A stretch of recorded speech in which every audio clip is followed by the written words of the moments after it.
असं जर का होत असेल तर कृषी मंत्र्यांनी स्वतःच्याच तालुक्यात जरा जास्त लक्ष देण्याची गरज आहे. वळूयात पुढच्या बातमीकडे.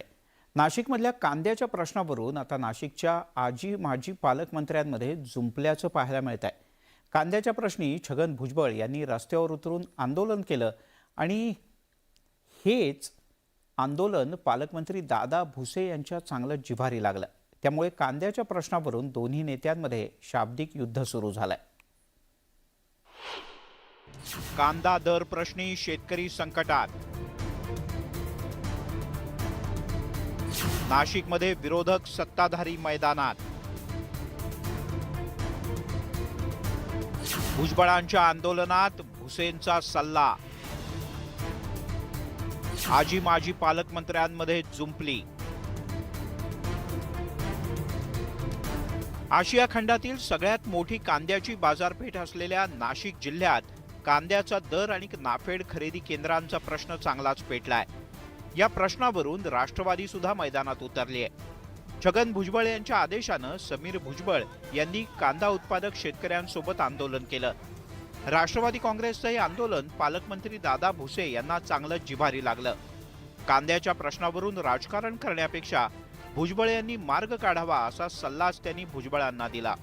राजकारण करण्याच्या पेक्षा आपण सगळ्यांनी मिळून याच्यातनं काय मार्ग काढला पाहिजे, तर कशा पद्धतीने आपण मार्गक्रमण करू शकतो. उद्याच्याला याच्यात काही चुकीच्या प्रवृत्ती येऊ नयेत तर त्याची पण प्रोव्हिजन करावी लागेल. तर सर्व चर्चा विनिमय करून असं धोरण आपण काय करू शकतो, मला वाटतं की अशा विषयांवर आपल्याला सगळ्यांना मिळून काम करण्याची गरज आहे. आता दादा भुसे यांनी भुजबळांना सल्ला दिला म्हटल्यानंतर गप्प राहतील तर ते भुजबळ कसले. पालकमंत्र्यांना भुजबळांनी सुद्धा त्यांच्या स्टाईलनं उत्तर दिलं. आंदोलन नको असेल तर निवडणुकांचा दुसरा पर्याय आहे, पण तुम्ही तोही मार्ग बंद केल्याचा टोला भुजबळ यांनी दादा भुसेंना लगावला. तुम्ही मार्ग सांगा. आम्हाला काय हौस आहे का आंदोलन करायची? दुसऱ्या लोकशाहीमधला मार्ग सांगा, काय करायला पाहिजे ते. म्हणजे मतदानाच्या वेळेला हा एक मार्ग आहे, पण त्याला आता तुम्ही निवडणुकाच घेत नाहीये. ज्या निवडणुका घेतल्या त्याच्यामध्ये तुम्ही पालथे पडला, त्यामुळे तुम्हाला निवडणुका पण नको आहेत.